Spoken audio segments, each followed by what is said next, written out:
I mean, they've got stuff here I would never use, but hoses.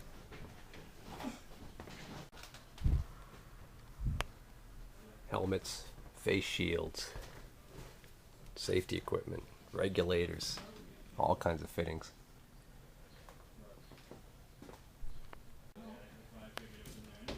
Cigarette butt receptacle for your parking lot or the outside of your building. Orange safety cones, contractor grade hoses, pressure washer hoses. Want to sweep up? Big heavy tie down straps. Rain gear, chalk blocks, all types of PVC cements, sealants, paints, marker paint. Want to spray lines on the road, on your parking lot. Every type of glove you could think of, all different types of gloves. Boots. Bulbs. Tons of chemicals.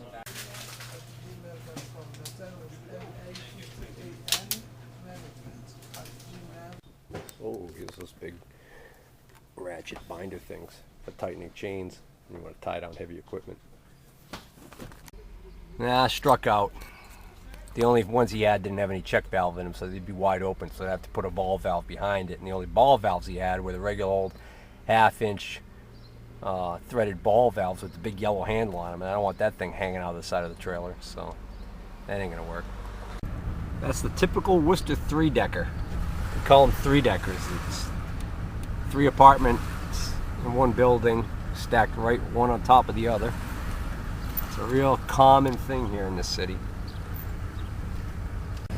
This is a great little section right here. This is really a lot of ethnic food places here. This is an Irish place, a Polish place right next to it. It's you go through that intersection on the other side. There's a European bakery. Good delicatessen just passed on the left there. We got some bars over here, and then on the other side you got more restaurants. As is often the case, I find myself glad to be leaving the city. Stop off at a Home Depot a little closer to home and see what we can find for fittings there to cobble something together just for the weekend, temporary fix. It's very hot and humid today, and we've got a front moving through, so the atmosphere is very unstable. Got some really nasty looking dark clouds on the horizon, towering thunderheads. Those towering cumulonimbus clouds, notorious for bad thunderstorms. Kind of get a good look at that one right there. You know, and this morning I turned on the TV and saw some of the reports of the devastation from Oklahoma. Those horrible tornadoes yesterday, all those people that were killed. It's a horrible thing. But it sure seems like weather's changing. What I meant to say by weather's changing is I don't mean there's a storm coming today, because it sure looks like there is, but what I mean is, you know, it wasn't that long ago that in the summertime or the spring like this, you know, when it was hot and humid, you could have, you know, you kind of expected a thunderstorm, and you figured a thunderstorm was going to roll through and that'd be the end of it, you know. But now, it was about I don't know, 3 years ago now, we had a really bad tornado that ripped through, came kind of close to our town. And, you know, I still go through that area where that tornado went, and there's just this wide swath of trees that are all snapped off, you know, halfway up. And it's just eerie. And so now when we got bad storms coming, I'm a little more leery. You know, I don't like to live in paranoia, but in a state of paranoia, but by the same token, I just think that, you know, climate change is real, it's happening. You know, people can bicker and argue about whether or not we're causing it or not, but something's going on. The patterns are changing. The overall temperature is increasing. So, well, enough of my little soapbox. Oh, here goes nothing. Well, here's a possibility right here. 1/2-inch hose bib. So that's got the same thread. That'll screw in where this unscrewed from. This will This will screw right into that check valve. It basically gives me an outdoor spigot. It's got a regular hose barb on it, so hook a regular garden hose up and turn it on and off as necessary. Okay, so it's a possibility. I like that it's a ball valve quarter turn, so it's easy, quick on and off. I don't like that it's $8.56, but still better than the $30 they want for the assembly this is attached. Here's where they have a bunch of other specialized brass fittings and everything. Here's another option. Just get an half-inch pipe plug and plug it off for now. But that's the funny thing about this. The half-inch pipe plugs, $4.47. So, almost $5 for that. Before I did that, I'd rather just get that spigot. I just had to come and check. There's the Q200 grill I just bought for $100. It's $199, and it's on a cart, but it doesn't come with the cart. I just asked. But I did notice, look at this, they got these little preformed foil pans that go in the drip pan, make cleanup. So I think while I'm here, I'll pick up a little pack of these pans. These are for the Weber Q series. You just put this in the drip pan, and then that way when you're done, you want to just clean up, you pull this pan out, throw it away. And I'm going to get a cover for it too. I'm almost back home. The irony of Mr. Blue Sky playing on the radio by ELO.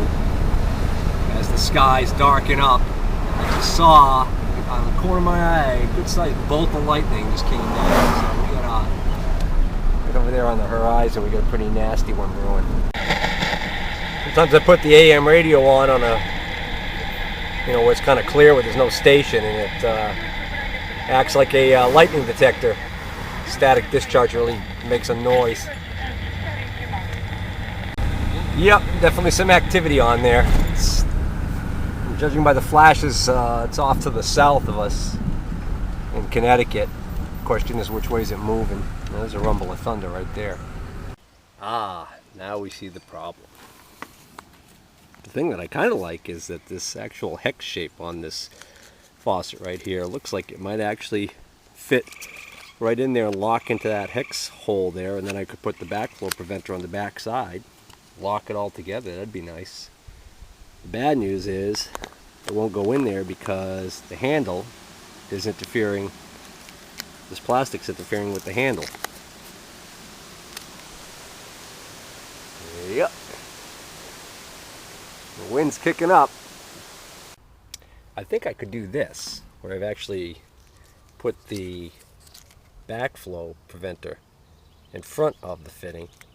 That allows the spigot to stick out far enough so that I could turn the handle without it interfering, without this plastic interfering with it. Now, I can't close the little cover, but the reality is, once this is installed back in here and I put new silicone and everything on, it'll be weather tight. I mean, I'm not crazy about that sticking out the way it does, but it's really not that bad. It's not much more of a protrusion than, say, that electrical outlet is. Or, the devices to hold the doors open. Or the awning. I mean, the power awning sticks out that far. This part right here, so I think that's okay. And then, of course, just leaving this flapping is not a good idea, but I just noticed it looks like this just pops out of the hinge. There, just pop that off without breaking it, which is nice, because then if I do find a source for that fitting, decide I want to change it back, I'll be able to reuse this thing. But for the time being, I think I'm going to tighten these fittings up, see if they seal correctly, and then re-silicone this in like that, and that'll affect a great repair for the weekend. So the first question is, will this thread onto there far enough, that rubber gasket in there, to create a good seal when I put it through that plastic thing? This doesn't protrude as far.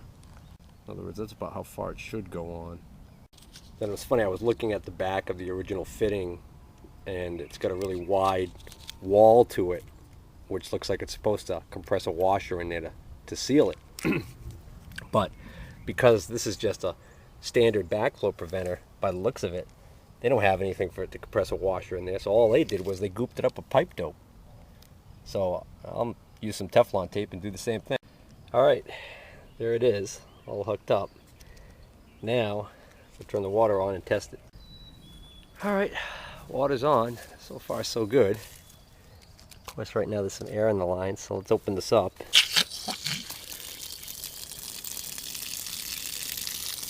Well, it looks like there's no air in there now. It's purged out. So what we'll do is we'll leave that off for a little bit and then come back and check for any drips. Okay, it's been 20 minutes and no drips. That drip of water just came out of the spigot, but no drips at the connection, so I think it's safe for me to put this back in. So I don't have any white caulk, but I've got this clear silicone, but this is the premium. It's the good stuff. It's waterproof, airtight, and sun and freeze proof.